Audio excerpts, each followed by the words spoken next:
Welcome, welcome, welcome to Empowered Women in Business International. So I know you all noticed one special thing tonight. I said something a little different. Yes, so we went through a whole rebranding and our name change. Yay! Yes, I noticed that. Yes, so now we are EWBI, which is Empowered Women in Business International. So, a little bit about Empowered Women in Business International. We serve a sisterhood of women entrepreneurs and professionals who understand that individually you can do great things, but collectively you can forever change the Change world. the world. I love that. Members of our movement experience a support system that allows them to celebrate their wins and share their struggles in a series of opportunities that enhance them personally and professionally. So, if you are a woman entrepreneur or business professional who would like to be a part of an organization that provides personal and professional development, a sisterhood, we do advocacy work together in the community, as well as we have Boss Night Out, Sisterly Sundays, and just an array of holistic opportunities for women to thrive. If that sounds like something that you're interested in, then look no further and go to our website at www.ewbiradio.org. So we have a special guest here in our studio, in our virtual studio today. And I'm so excited because I have known this phenomenal lady for so many years. And when I say phenomenal, she is very phenomenal. Um, I am just going to take a moment and try to share this out. But I see Latasha Barty watching. Hi, Latasha. Lakeisha Spence. Hi, Um, Latasha. yeah, I see Miss Taylor. She says, "Hey, beautiful Barbara Moore." Hi, Miss Taylor. Hi, Uh, Lakeisha Spence, my daughter. hey, Lakeisha, is that the one that used to come with you Yeah. sometimes? Oh, yes, awesome, Yes. awesome, awesome. So, if you are tuning in for the first time, send up some hearts and let us know that you're tuning in for the very first time. Also, if you could just hit that share button so that we can meet the masses, so we can have so many other people tune in and get all of this good information that Miss Barbara Moore has to share with you this evening.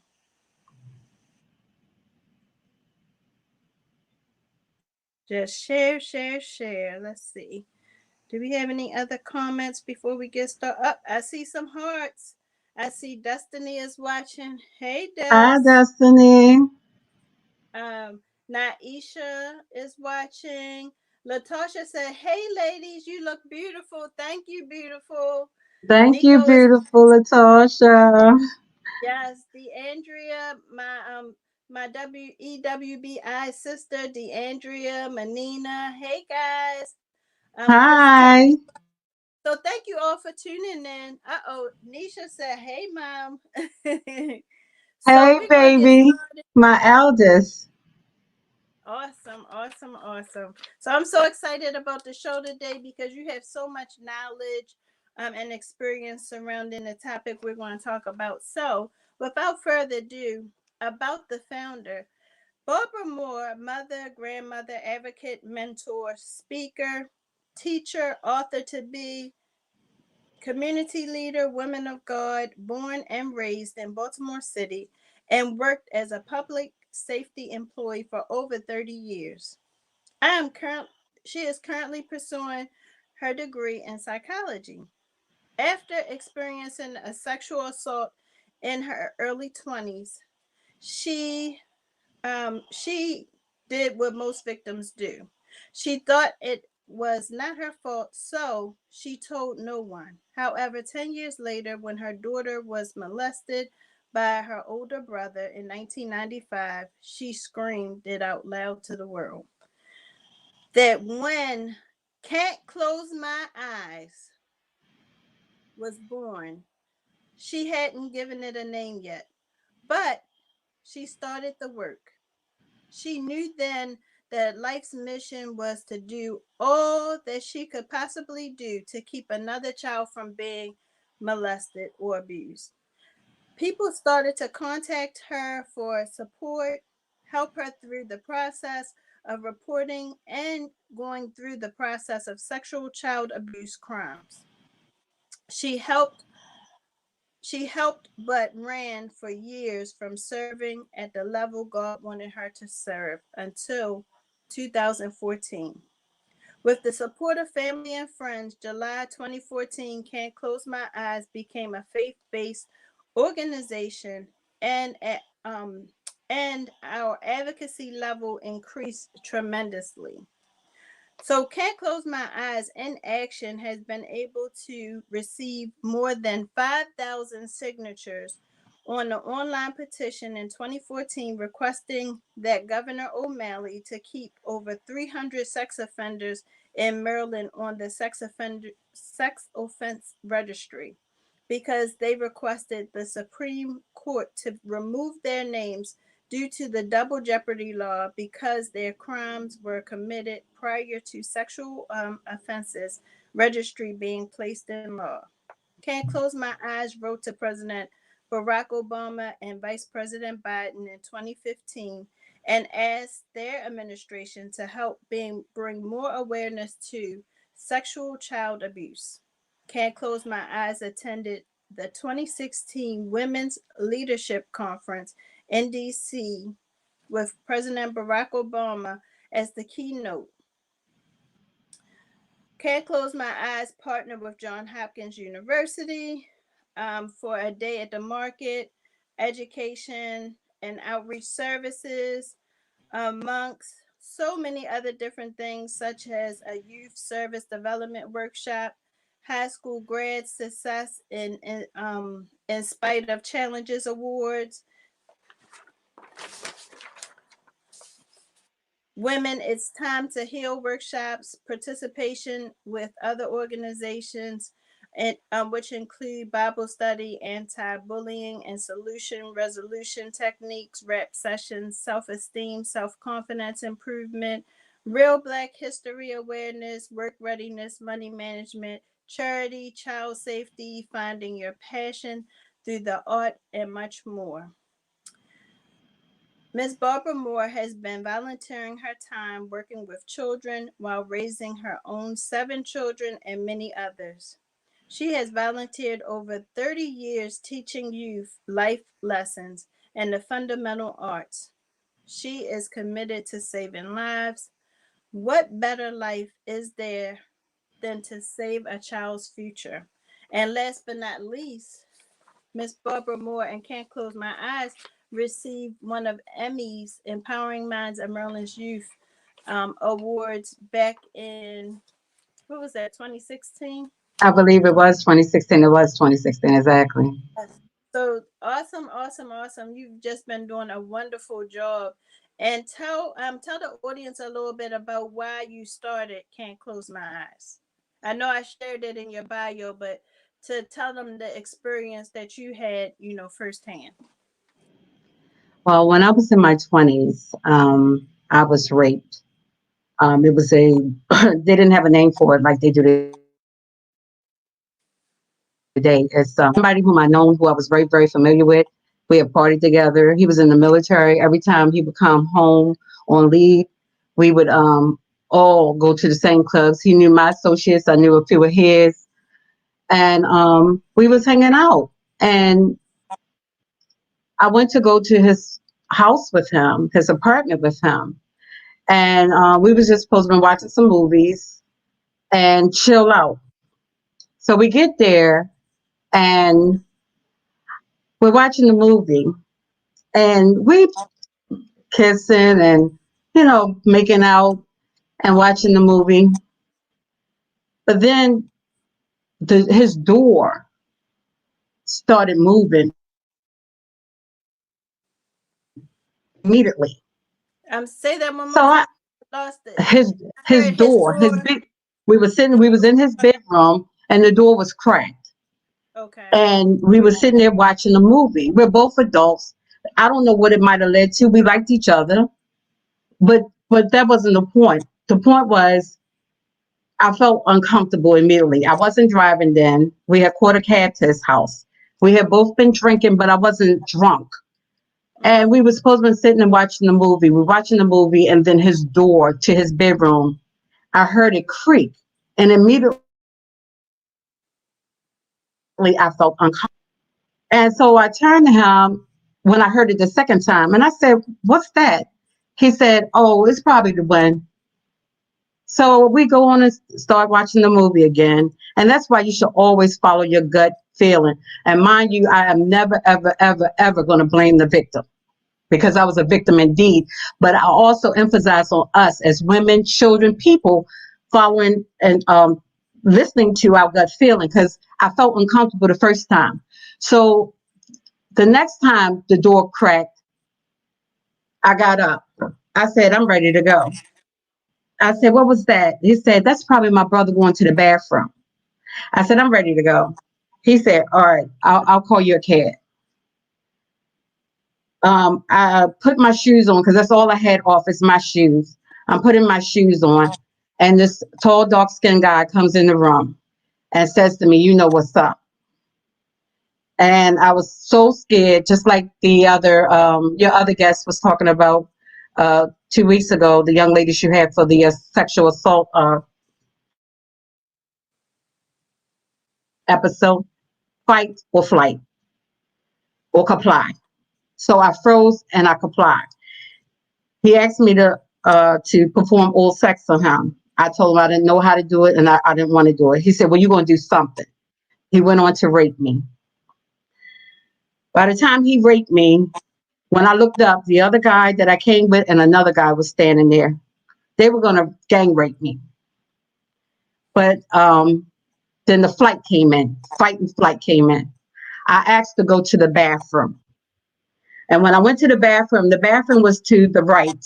The front door was to the left. I remembered where the front door was. As soon as they moved so I can go out to the hallway, I ran out the front door.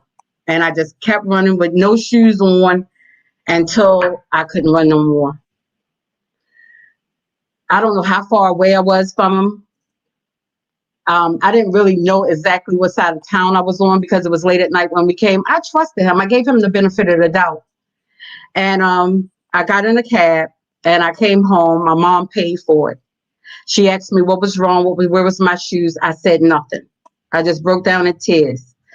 And I went to the bathroom and I got in the tub and I probably stayed in there about 2 hours trying to wash the filth off of me. I was afraid. I felt like it was my fault. I felt like I shouldn't have went. I felt like I was a young single parent struggling. He was in the military. Who was going to believe me? So I didn't tell my mom. She came and knocked on the bathroom door and asked me what was wrong. I told her nothing and I didn't feel well. And I didn't tell my mom and I told nobody. I told nobody except for one friend who was familiar with the guy.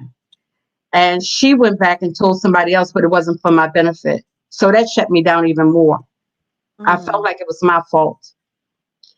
And as I said in a lot of my workshops, that it must be a trap of the enemy to have the survivor, the victim, that feel like it's their fault of what somebody else did. You be filled with so much shame. You be filled with denial. You be going through so many emotions. So I just went silent.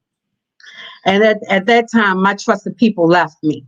I only trusted my family. Moving forward, it was a struggle to get through that. My dating became less. I've always dated on the outside of my home. Even as a single parent, having my own house. I always talk about it in my workshops, how guys used to say, you're grown, you work every day. How come I can't come over to see you? And I used to say, I have children with the N-word. N-word, I have children. I don't know you like that. You're not going to run in and out my house because the rape, I was already distrustful. I already grew up with my family being close and my mother keeping us close.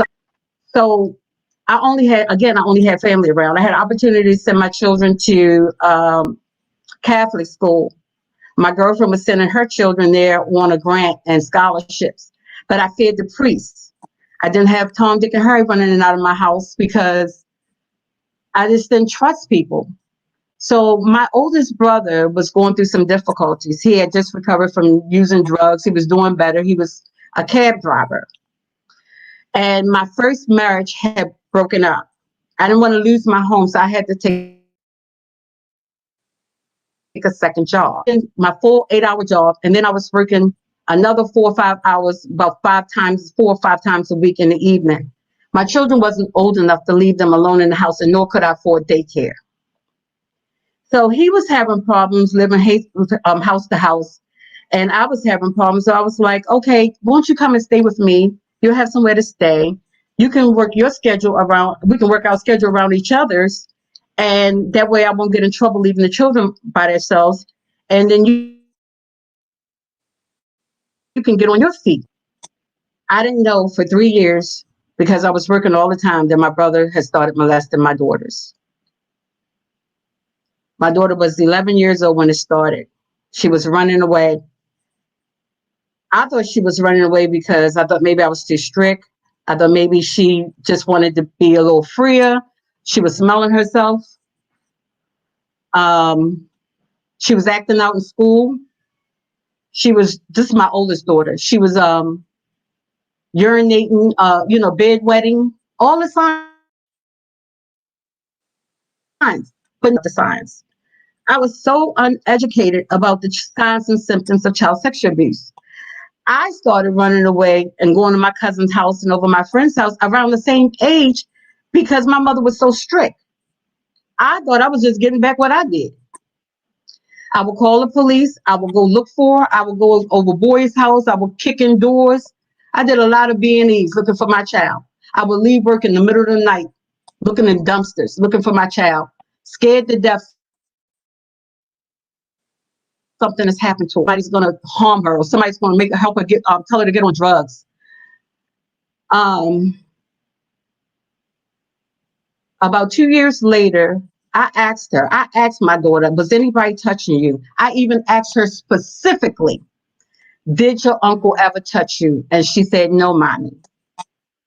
Not because I thought that he did, but because I was just trying to cover all grounds. Why are you keep running away? Make a long story short, around 2 years later, after she started running away, that's when she told me, 2.5 years later, she told me that her uncle was molesting her. It was the worst day of my life. There's nothing greater than somebody hurting your child under your watch. There's nothing more painful. It was like a death. I went to my sister's house immediately, and I fell into her arms, and my sister said, let me call the police before you kill our brother, before you kill our mother's son. My daughter told me about him molesting her because she was scared that he was going to start. She didn't know that he had already started. I called the police that night, and I learned that very day that there's a thin line between love and hate. My brother taught me that then you could go from loving somebody with everything inside of you to hating them down to your soul. And my soul belonged to God. I was so angry, Nicole. I was angry at God. I couldn't even pray. I was helping nobody. I tried to do right. Why did you let this happen to me? Happen to my daughters? I don't let men run in and out. I'm not out there on drugs. I'm not chasing men. I'm not in the street like that. I go out sometimes to relax, but I work all the time. Try not to let my children be homeless and hungry like I grew up.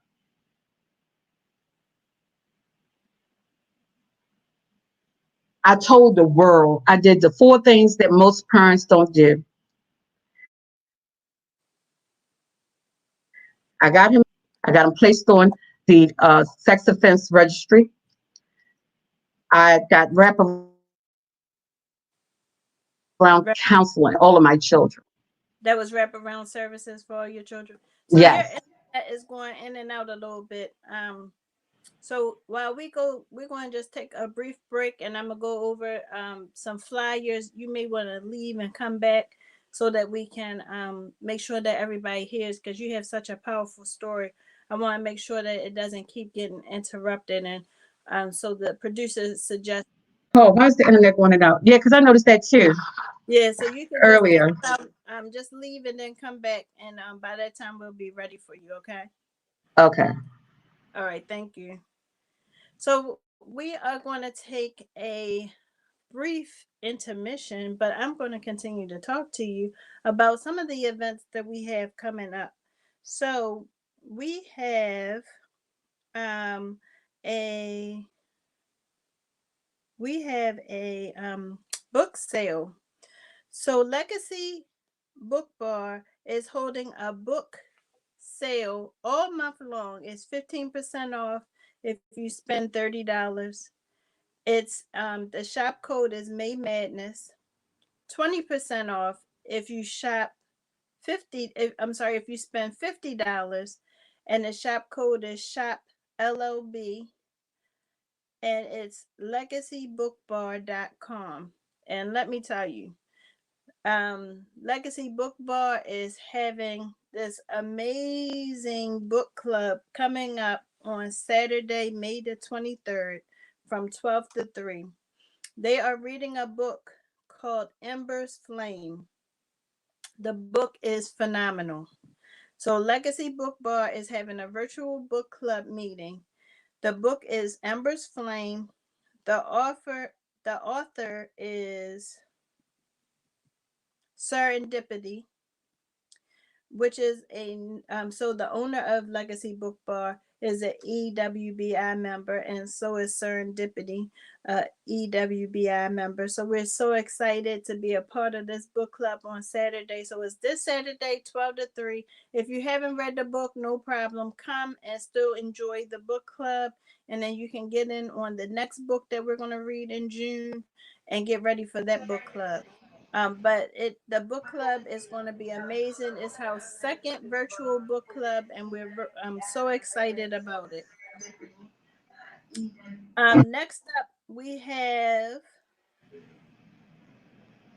the DC Enterprises presents Come Mix Mint, a virtual graduation celebration powered by Right Choice Bookkeeping, and it's this Saturday from 5 to 6.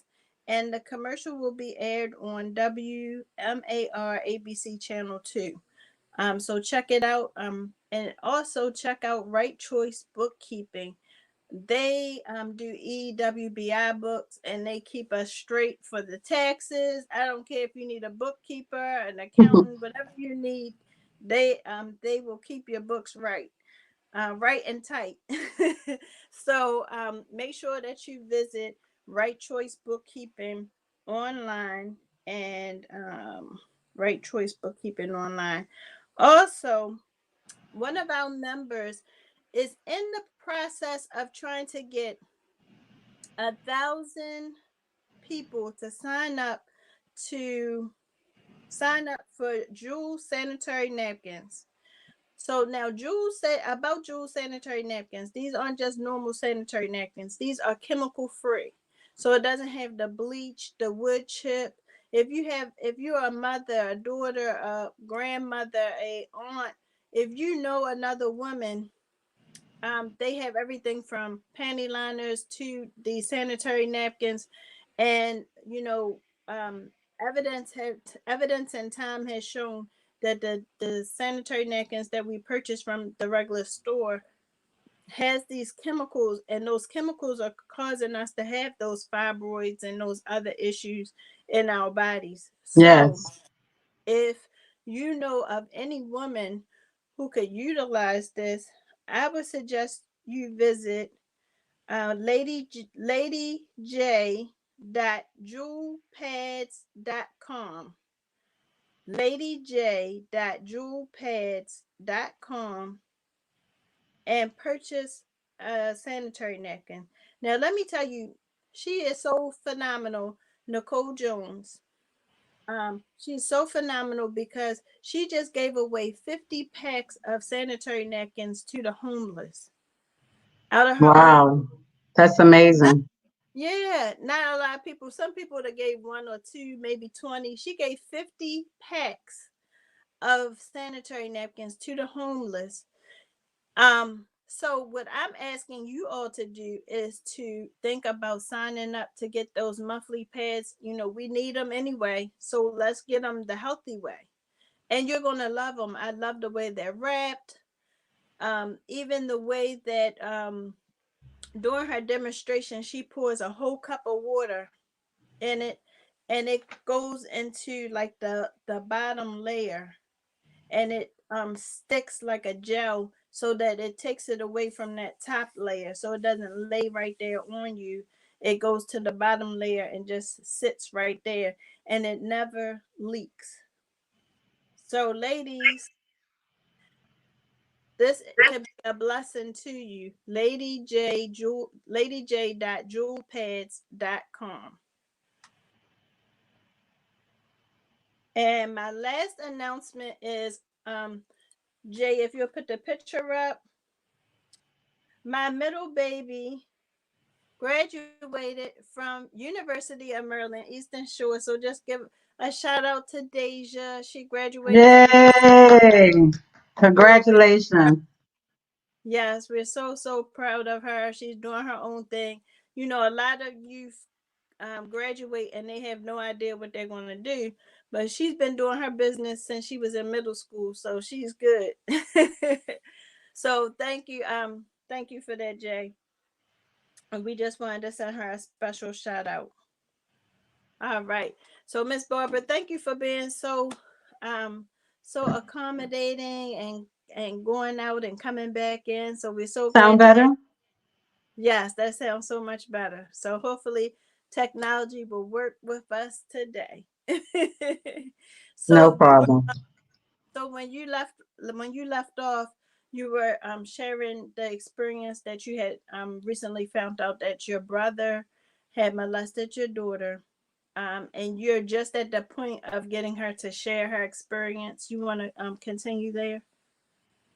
Yes. She uh she actually told me at my mother's apartment. My mother was in denial immediately. My mother said she wasn't telling the truth. I grabbed my daughter.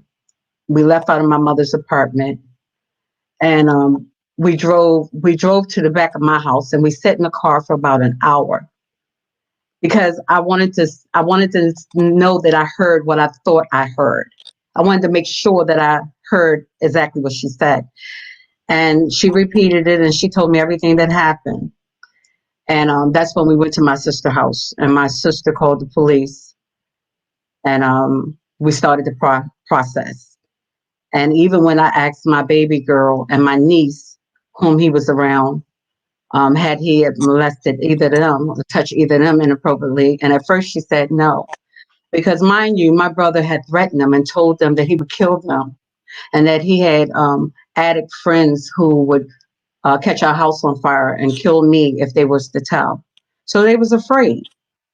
They was afraid to tell me. And I asked all my children, but he had only molested the girls. And the whole process was we went to Child Protective Services. We went through the whole process. It was through John Hopkins that we did the wraparound counseling, which was really, really good. It worked out a lot. It helped a lot. But it didn't subside my anger and my hatred. I really hated my brother with everything inside of me. While we were going through the process, I was going through a divorce, so that added fuel to the fire. And as a result, I would sit sometime. I had to be a pillow of strength for my children, so they never seen me broken because of it. Even though it did break me, I was broken. I was crumbling, and I had to be a pillar of strength to them, so they never seen me broken or like crying out on the floor. I would wait till they were either not home in school, and I was off that day, and I would just yell and scream and cry and slobber all over the floor.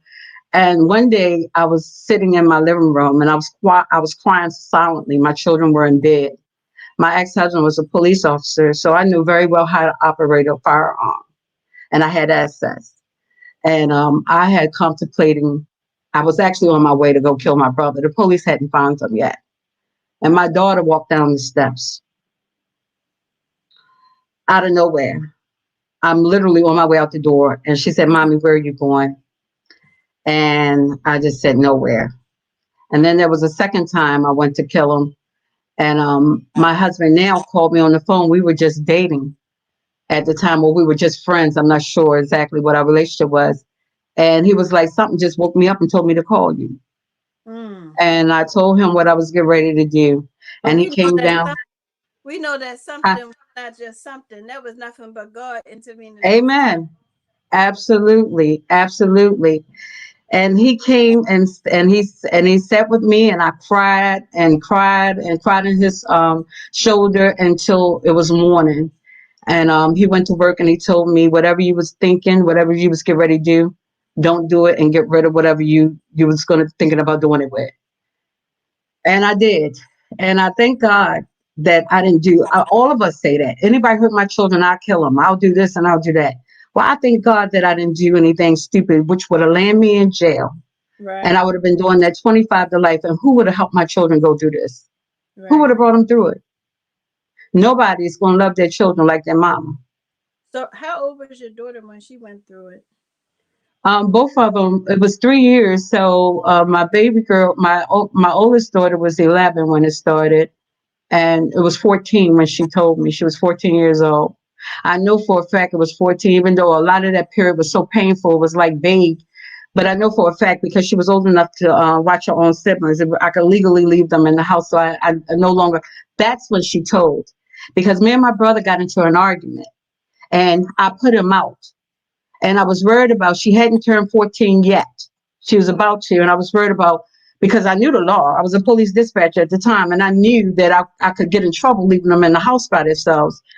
And because I worked midnight shift, so it was illegal to leave them overnight by themselves. And when I put him out, she knew that the threat was out of the house. And that's when she got the courage to tell me. And at the same time, she was concerned about her baby sister. Oh, and So how old was her sister? So she was even. they're 3 years apart, so she was like nine, Okay, okay. like nine, or yeah, like it actually didn't happen with her as long as it did with my oldest daughter. So maybe like a year and a half. So she was around 11. My brother, with all my research and all the families that I've supported, I found out that pedophiles, like, some of them are very specific. They like, some of them like teenage girls around puberty, around that age, before, while they're still a virgin. Then there's some that don't care how old a child is. Then there's some that like an older teenager who has a little bit of experience. Um, they are very, very, very crafty at their. I mean, they're very good at their craft.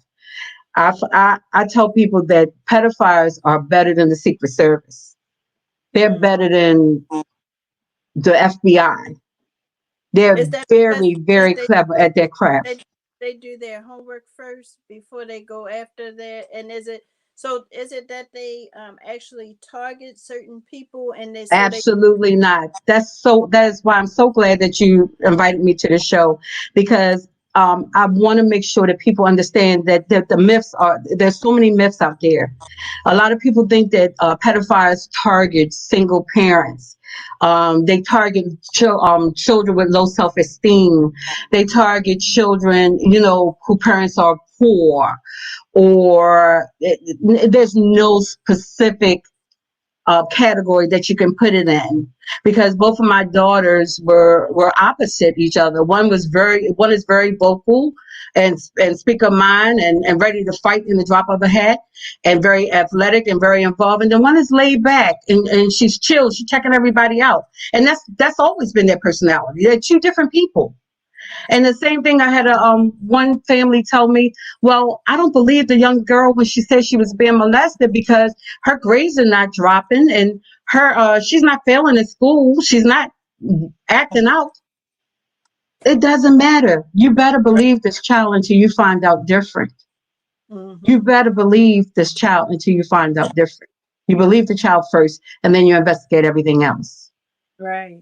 There Right. is no particular uh, target for pedophiles. They have what they specifically like, but there's no specific target that they're looking for in terms of classifying a particular group of variants into what a pedophile wants. It's whatever they decide. So we were talking earlier, and you were mentioning that the statistics had changed, and they changed so drastically and so suddenly. What are the current statistics surrounding child molestation and rape? I get a lot of my information from RAINN, which is RAINN.org. That's the website.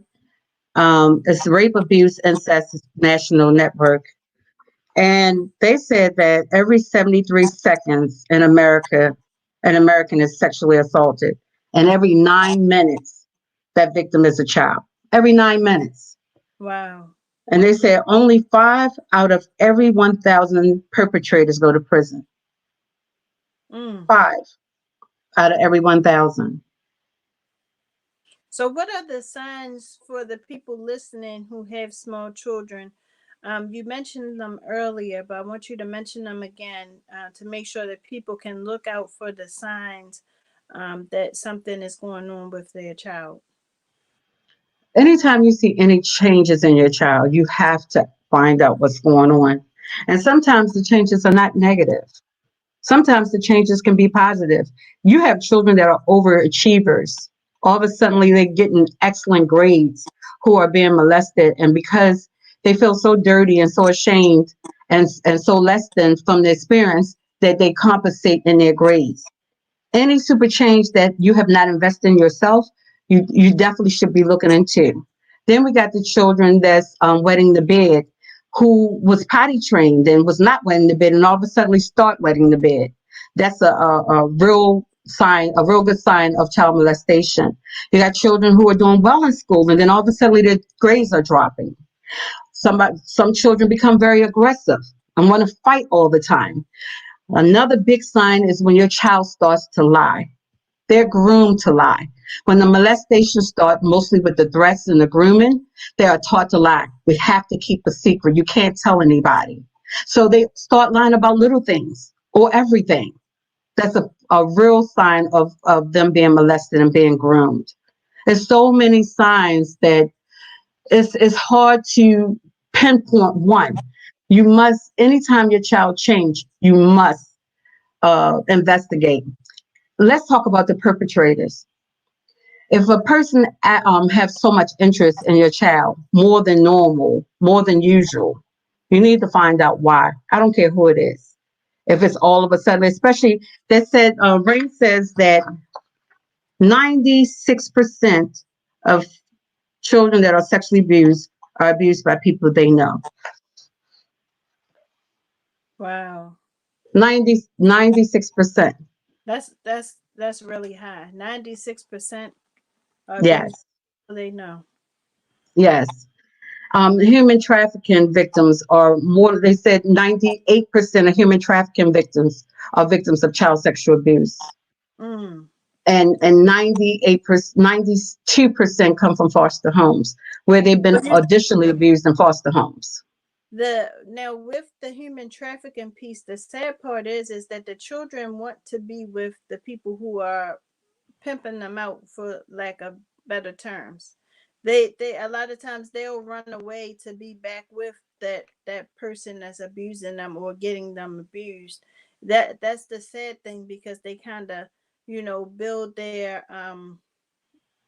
build their trust with them, and they think they have a loving, some type of loving relationship, and that's why they kind of prey on those foster care kids, because they're looking for what?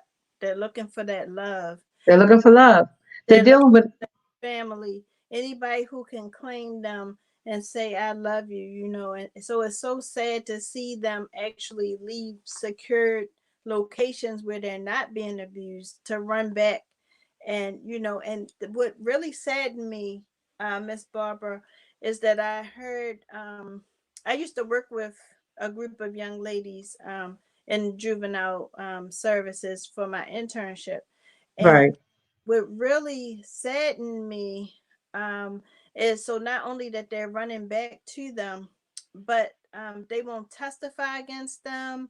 They and there was another important part that I wanted to say, and it just escaped my memory. But we'll come back to that. But it's so sad. Oh, that they were actually trying to lock up Mm-hmm. the girls who were being human trafficked, because it's still kind of considered, you know um as prostitution, Prostitution. right? Mm-hmm. However, there's a difference when you go to the psychological part where these girls are being Absolutely. washed, and that's the difference.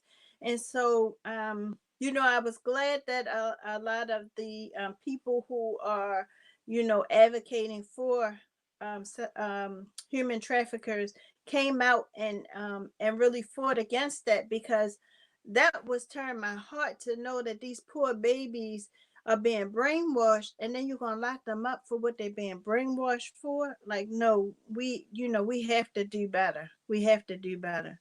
So Absolutely. your Go ahead. organization and other organizations like yours who are trying to fight against fight against this human trafficking, child molestation, all of it. Absolutely. It's really sad how society think. We cry for the 5-year-old that was molested, and we're enraged about the 8-year-old that was raped. However, people don't understand that 35-year-old that's out there being manipulated and human trafficked is still the 8-year-old that never got any justice.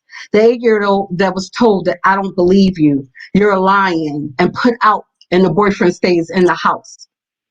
They don't remember that. Nobody grows up and say, oh, I want to be prostituting in the street and strung out on drugs. A lot of life situations happen in their life that put them into that situation. And nobody, you have to have mercy. I did maybe a year and a half. We would go out there in the field with the Safe House of Hope, which is they help women that's in the life in prostitution and human trafficking. And it was amazed. I was amazed of what I seen. It wasn't shocking, but it was just amazed that even like the pimps wouldn't even give them condoms. They're supposed to be your property, your means of making an income, and you won't even protect them. So we would give them out snacks, information, resources, and most importantly, condoms so that they can try to stay safe. We will also give them, we would do the tracks all around Baltimore City. And we will also give them information about, if there's a predator out there that's killing women in the street and women in the life and things of that nature, give them that information, or they'll share with us so that we can help the other females and males that's out there. But I would stop and I would pray with them. And a few times I actually seen a few that came out to life and that were, doing well with their family and went back and got themselves together and started their life over. My husband was worried about me being out there in the street because we would go out and do the tracks around between 12 a.m. and to 5 in the morning. And he was kind of concerned about it. So it was an opportunity to do some managing in the house where I would actually, spend a few hours a week in the house where the women would come in and wash, take a bath, get resources, help them get their IDs and, whatever they needed. And there was one young lady there who had been trafficking since she was like 9 years old. And the social worker said she had been there for maybe about 6 months, maybe 8 months, and she would not tell her story. She wouldn't talk to anybody. Mm. And she was on drugs really, really bad. I was there less than 2 days, and the young lady told me her whole story. She told me her whole story, and she paid attention to the instruction that I gave her, and she ended up getting a job at Johns Hopkins until the place caught on fire and had to close down. But I just have a gift where people would tell me their deepest and their darkest. I've had that gift since I was a child, and I never knew why. My capacity is very, very, very, very long. I bear the cross, meaning that Me and my family went through some serious, serious situations just so I can be there for other people and help other people go through it. Right. When Wow. I tell my story sometime and people hear it for the first time, they cry. And I say, don't cry for me. God is using me. Turning your tragedy into a testimony. Absolutely. And my pain into passion. Absolutely. Absolutely. So, Latasha said, it's some great information, and Nish says, yes, listening to your children. Kiera Brandon is watching. Hey, Key. Hey, Uh, kid. and Nicole Bennett Jones says, thank you for telling your story. You're Um, welcome. Miss Linda says, speak the truth, Auntie. Love you so much. Love you. And then Miss Taylor says, so true. Thank you, Miss Taylor. Yes, it is. And author Squeaky Kirk says, teach and save the babies, Barbara. Teach Amen, brother. babies, Barbara. And Barbara Brooks says, I love you, Barbara Moore. She is the best. And yes, Thank she you. I is. love y'all too. So those that don't know it, Miss Barbara and her daughter came out and spoke to my mentees at Cherry Hill, um, for my organization, Empowering Minds of Maryland's Youth, and they were on the edge of their seats, just Yeah. tuned in. And then the best thing was that blessed me that day was that some people reached out to Miss Barbara afterwards. They reached Yes. out to, to get that help, or they reached out just to talk to her a little bit more. And so that's amazing, because we don't know what our babies are going through. Absolutely. Children are crying out to us, and we want to just label them. No, don't label them. Take the time to listen to them. Take the time to talk to them. Not just listen, but hear what they have to say. Because Absolutely. if you hear what they have to say, then you'll understand why they are acting out. And that if you just show them a little bit of love and a little bit of attention, you'll see a whole nother child, and you can have an opportunity to change their trajectory. Yes. And That's it. that's so important. That is Yes. absolutely And so important. I have done several young girls team workshops, and I take so much and put it in such a small window, like an hour, 45 minutes, like yours. I noticed your girls, like the seventh graders, when they first came in. And then when I went back the following year, I could see the difference in the eighth oh yeah, graders, how they mature through your program, how they have more, they're more sound, they're more quiet, they're more attentive. I could see the difference. So I was glad to be a part of it. And I can't wait till we do it again. yes, definitely, definitely. But I hopefully, have this one, I wanted to point out, I have this one part of the girls workshop that I do.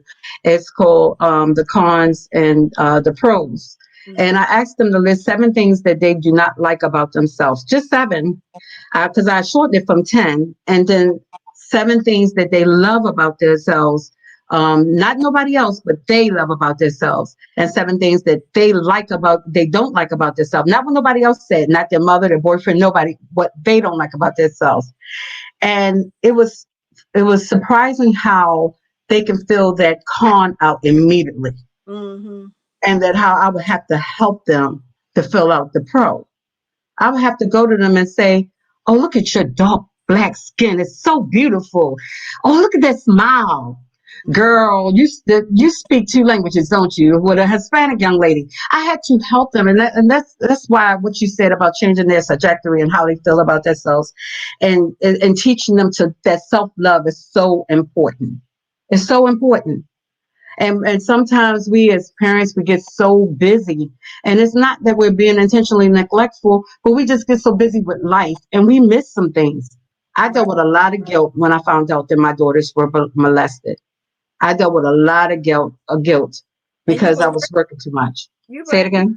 I said, and you were working. You weren't in the street. You were working. You were I, working so that they had a roof over their head and food to put in their belly.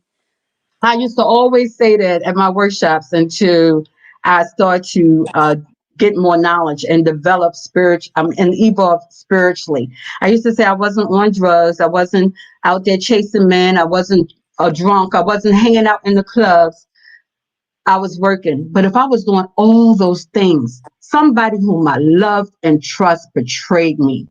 If I was out there on drugs, and you were supposed to care for my children as their uncle or as their stepfather or as their grandfather or whatever the relationship was, you and you alone are the only person responsible, and it's your fault.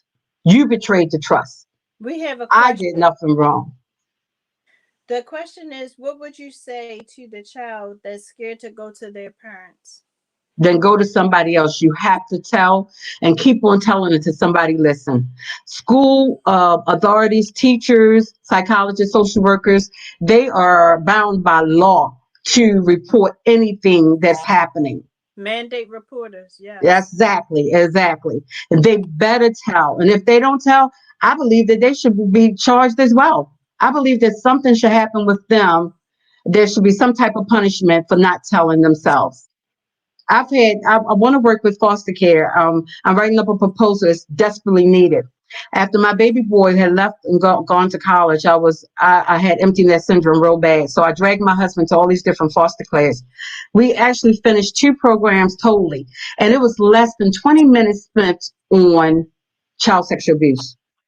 Mm. And that was amazing to me where it happens in these foster homes more likely than it do in any other home.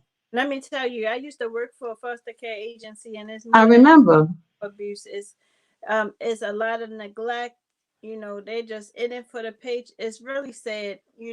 We have all of these principles, organizations set up to help Yeah.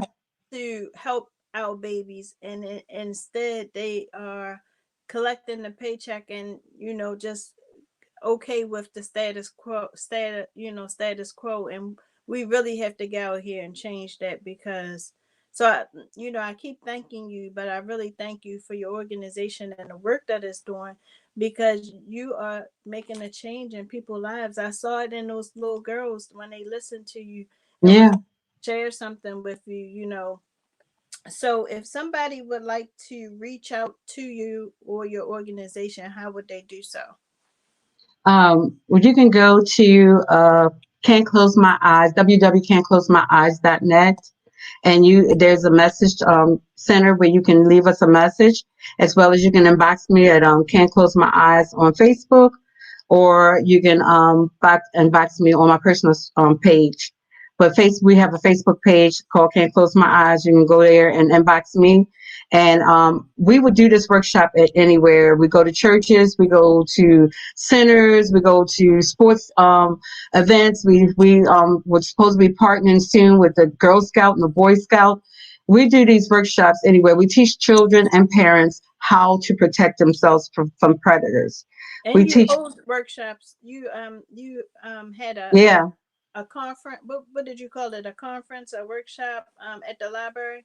at the library every 6 months. It's called the Stranger Danger and the Danger Within Child Safety Workshop.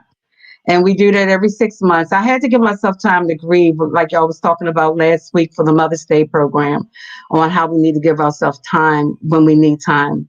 In 2017, I took a break. I had to take care of my mom until she passed, and it was very difficult and dealing with the grief and allowing myself to heal. And I took a little break, and then we started right back up. We was at the Rita Church Community Center with our mentoring group, where we teach children how to dig inside of themselves and bring up their strengths and help their strengths compensate for their weaknesses. We were doing an extraordinary job until my mom got sick. Then we were booted out, but Miss Laura brought us back in, who's the new director. So we'll be there doing some great work with the kids in that community. So Cherie LHC said you're a beautiful blessing, Barbara. Oh, thank you, Cherie. And then Sharia Young is trying to send a comment or a question. So hopefully she'll be able to get that in before we have to wrap it up. We have to wrap it up in the next few seconds, but I did tell her to resend her comment or question. So, are there any final thoughts or words that you would like to share before hopefully we can get Sharia's question in and wrap this segment up? Sure. First, I want to share what we want to do moving forward in order of priority. We Can't Close My Eyes. We think it's very important that we would start a victim impact statement for juvenile sex offenders. Maybe we can catch them now early on so there won't be any further sex offense in their life. We have victims like myself, my daughters, and whomever is willing to share with them, and maybe that can change their mind and turn their life around as part of the program with the juvenile justice in Baltimore City. Also, we was in the process of writing proposals to start prison and reentry ministry so that we can deal with inmates. They said a large majority of women who are arrested and behind bars or locked up were victims of child sexual abuse. So we would like to start that ministry as well as I just we're, want to add, I told you I worked at DJS yes, in a unit called Fit Unit. It was a female intervention something. I can't remember what the T stood for, but I worked in the Fit Unit, and when I worked in that Fit Unit, I could tell you that the majority of those young ladies had had some type of sexual trauma, whether it was molestation yeah, or so that I really wish that and those were the ones that told us. yes. Remember, there's still a great amount that's not speaking. So you talking about like 90% that told us. I could only imagine the ones that aren't telling us. We could have made it to 99%. So we You're just right. pray over these babies and make sure that they're equipped and they know the knowledge ahead of time so that they know what to do if they get into these predicaments. Absolutely. Well, one thing, the statistics is not the truth because there's only a report of the reported cases, like you said, and statistics saying it's like 6 girls out of 10. I think it's more like 9, and it's saying that it's like 4 boys out of 10, and I think it's more like 6.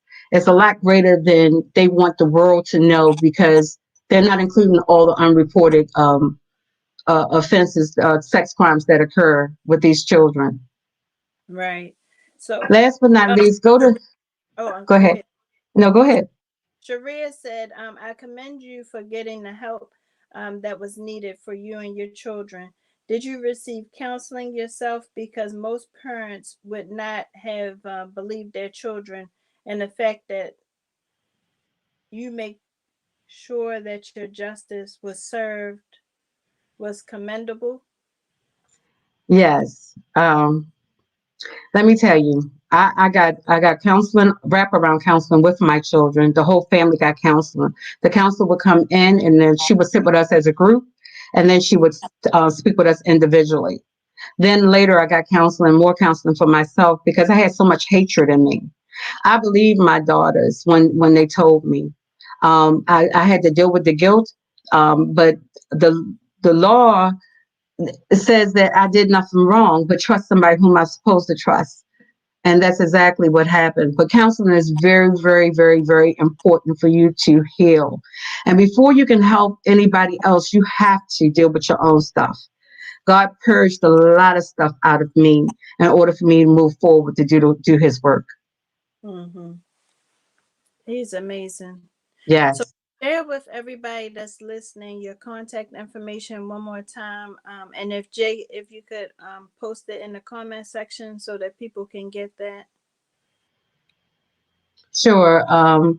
It's www.can'tclosemyeyes.net. That's our website. And then we also have a Facebook page that's very active, and we share all our events and everything we're doing, any upcoming events. And that's on Facebook. It's called Can't Close My Eyes on Facebook. And you can also inbox Barbara Moore on my Facebook page. And I will help you with anything you need. I'll help you with some resources. You can find resources on our website page, as well as if you need any additional assistance, I can help you with that.